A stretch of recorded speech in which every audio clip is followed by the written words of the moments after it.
Hi guys, Puddin here with the game for you on my Tier 10 US battleship, the Mighty Montana. Now, my captain skills are Priority Target, Jack of all trades, Adrenaline Rush, Basic Fire Training, Basics of Survivability, Advanced Fire Training, and of course, Concealment. Now, my modules are Protect My Main Batteries, Longer Shooting AA, Better Accuracy, DAMCOM 1, DAMCOM 2, and of course, more Concealment. I do like a stealth build on my US battleships. Now, I do apologize for the dogs barking in the background. There is a bunny rabbit who thinks the background or the backyard is theirs, while the dogs believe the backyard is theirs. Now, as you can see, we are playing on the map Hotspot, and I do believe the Grozovoy calls out for what I'm going to assume would be a B thing, but or an A-B strategy. But here's my thinking. I'm kind of thinking I want to back up this Benson. I'm being a little hesitant right now because I kind of want to go with what the team is going to do. But, I mean, I do want to back up this Benson. And in order for me to get to A from this side, means I have to cross that lovely wide gap between C and B. There's a carrier in the game, which means that I could be spotted for a very long time while making that trip. And that would mean I'd have to be broadside. I'd have to sail away. Which would make my trip shorter, or I would have to turn in when they shot, which means I would be getting a lot closer and potentially mean my life is going to end even sooner. Now, I've always been a big believer in shooting AP at destroyers with battleships because, 2 overpens is nearly 3,000 damage, and that is a lot of health to a destroyer. I'd rather get the guaranteed damage than hoping that when my HE hits, it does big damage and not knock out a bunch of modules. I take a massive hit from the Monty, and I'm going to have to assume that is a citadel from the amount of health I cannot get back. But I'm trying to close the distance, give our Benson some sort of AA support. And as you can see, I'm still turning out. I don't want to make my turn back in until I'm not spotted. I'm also trying to make use of the other friendly ship behind me by trying to force these planes to travel as far as possible to get me, because it looked like the carrier was going to go for the Benson, then decided to come after me. There were torpedo planes. I don't know where they went. So maximizing AA is a good thing. Now I let the 2 fires burn for a little bit because it's 2 fires. I can get most of this health back, and I wasn't sure where the torpedo planes were, and I'm more afraid of torpedoes. I was going to take a shot in at the Z, but as you can see, I'm making my turn, and I don't want anybody to spot me. Now, if anybody pays attention to the chat, I don't want to call out clans. I don't want to call out people, because all clans have jerks, and all clans have good people. I'm just going to refer to him as the gentleman from OPG, because I forget what ship he is in. I know he's a destroyer, so I may just refer to him as the destroyer, and that would probably be the best way. He gets a little bit aggravated with the gentleman, with all the guys at A, and he starts calling them out. He goes to the all chat, and I kind of feel he's giving this mentality that he's just going to give up and try to farm as much damage as possible. That's going to come a little bit later on. I'm not at A. I can't see what's going on at A. All I can see is on the minimap. It looks like everybody is grouped up, which is fairly intelligent for a carrier in play. but I'm getting dropped on by the Midway, and oh crap, there's Shimikaze. Now, I do not run any sort of increase for my secondaries, but if you do control click with your secondaries, you do still get a bonus, as I do a nice 27,000 damage, and thank God the Montana, the other Monty finished him off. Now I'm slowing down because I want to give these torpedoes enough room to create hopefully a Montana-sized gap in their torpedoes.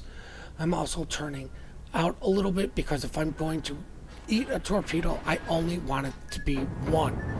But this is another reason why I didn't use my damage control ability, because I wasn't sure when I was going to get hit by torps and get the flooding, and I wanted to make sure that I had that ready for me to use. I'm going to take an educated guess at this Midway.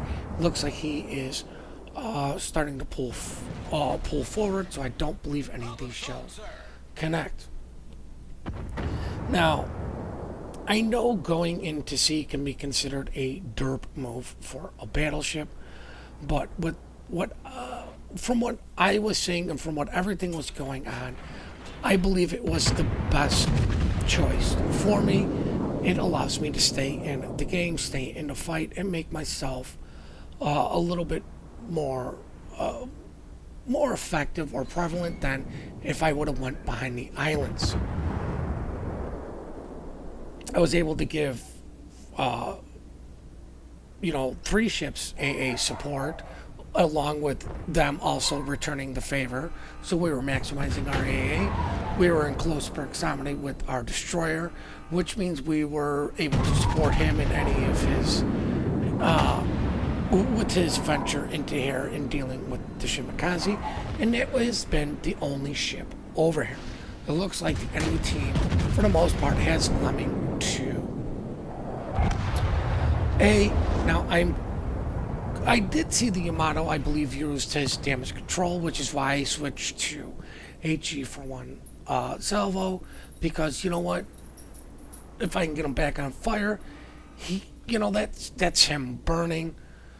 I really wasn't seeing his broadside. This guy's actually doing a very nice job of kiting with it. I'm gonna take a shot at him with the AP, because it looks like he is turning just a little bit to get those front guns into play. Now, at the time of playing this, I did not realize that our Midway had actually followed the other Montana and myself in. Now, I'm not sure why the enemy Midway went after that Montana, because he did have he didn't have a lot of his health gone, which means he didn't have a lot of his AA. He could have came in after me if he would have just came over the islands through B. There really isn't much there as far as AA, except for, of course, the Montana, the Midway, and myself. Now, I take this route out of it because I was trying to close the distance with the friendly, with the torp planes to help out there. I should have, hindsight is always 20. I should have went the other way to help our carrier with the fighters, but he seems to be doing a fine job in fighter management. Now, as you can see, the only cap we have is C. As I get a nice salvo finally on the Yamato, we do have one destroyer down here with us and against us. I unfortunately cannot see the gearing, but I'm actually going to take a pop shot in on the Midway, because it's just one less ship that they have. It's going to deny them spotting. It's going to deny them a potential big strike. We still have all 3 of our destroyers. They are down to one of theirs, and of course, as I say this, the Benson lost the fight to the gearing. But as you can see me in this, I believe it's the Bismarck now. I didn't even realize the Bismarck was with us, but it's just him and me. Now, I'm going to actually go in on C, help with this cap, because there's no reason to try to chase down a gearing. There's no reason to try to chase down the enemy carrier. They're just too far. The fight that is going to make or break this game is at B. And as you can see, we are approximately 300 points behind. The enemy is starting to make a ship, make the ship count equal, but we are maintaining a ship lead, even though I don't believe many people are going to make it out of A alive from our team. Now, my plan is when I go into B is I want to park behind this island that's in the middle of it, because if the CV sends his planes, which more or less is going to send at a direct route, means he's going to have to go over the island and torpedo me from the other side. I know American AG bombs hurt a lot, but it's the floods that really do scare a lot of battleship players. Take a shot in at the Otago, and I miss. Now, as you can see, I have one heel left. I have plenty of fighters left. I do bring fighters because I do go with a little bit more of an AA for my American battleships.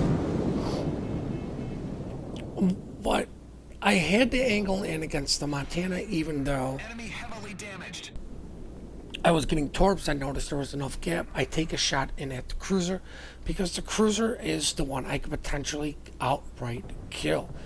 Destroyers can kill battleships faster usually, unless they're showing broadside at extremely close ranges, but usually for the most part, carriers and destroyers can deal with battleships a little bit easier. Now I am forced to have to deal with the enemy Montana, but you know, I've got to turn in. I want to get nosed in. I knew the Otago was going to be sending torps. Kind of wanted to get all my guns to shoot to potentially destroy one of his guns, incapacitate one of his guns before I went nose. And I take a massive bomb hit from the midway. I am using my last heal, but this is what I mean. If he wants to torpedo me, he's going to have to fly over the island. Now, I was going to switch to, or I did switch to HE, thinking that the carrier was going to get a fire. This guy's damage repair party would have been out, and that, you know, it would have just given me a slight edge in the fight. Looks like the carrier dropped on our Bismarck, but as you can see, we did cap B. We are making a comeback. We, for the most part, maintain a ship lead, but I do believe everything is very well. Well, we're not doing well on health. This is a full health Tirpitz who is definitely running some sort of secondaries, and if he is not, I'm well within his secondary range. And this is what I mean by the destroyer. You know, he was in chat just bitching, complaining about the guys at A being derps, but he still comes in and gives me smoke. This saved my life. There was no way I should have been able to take on a Tirpitz with the amount of health that I have, especially being this close within secondaries. I'm going to wait for all of my shells to be able to hit this guy, because I want to do massive damage as I destroy a front gun. I'll take it, that's less firepower for this gentleman to use, but I'm just going to continue to use destroyers smoke. I do believe this is the I'm gonna say the play that saved the game because it kept, you know, it kept me in the game as I finally get a kill. But it keeps my guns in play. It keeps keeps my fighter in play, and it keeps whatever AA I have left in the game. Now, I did message this gentleman after the game. I'm not going to show it because I like to keep messages that I send to people a little bit private, but I kind of tell him, hey man, you should never give up. You should always try to play to win. You know, you never know because games like this, when you do manage that comeback, they are so satisfying and nice to get. And I explained to him the reasoning why I want to see because it can't be pertained as a derp move. Now, as you did not know, if you do not know, the Grozavoy actually has decent AA, and I believe that's what this gentleman is in, and it can run defensive fire. I would say you should run defensive fire because the ship is already fast enough. You don't really need a speed boost, because you can outrun most ships. But I need to make my turn for torpedoes because I need these planes to be in my AAA, whatever is alive. And this, guys, is why you always turn into torpedoes that from a carrier. Those torpedoes did not have the time to arm themselves. Now, while the carrier did a great job of forcing me to turn out of A, our destroyer was still able to cap it. I'm not going to be able to shoot at whatever ship is all the way protecting the B line on the enemy team. The only target of opportunity left is the midway, and he does say something about, some of the controls on the carrier still being a little wonky. I know what he's talking, or I know what he means by it. Seems like you give them an order and they just don't follow it. I completely misjudged the way this guy was facing. This is my fault. But I believe, guys, I'm just going to get maybe one or two more salvos off on this, guys.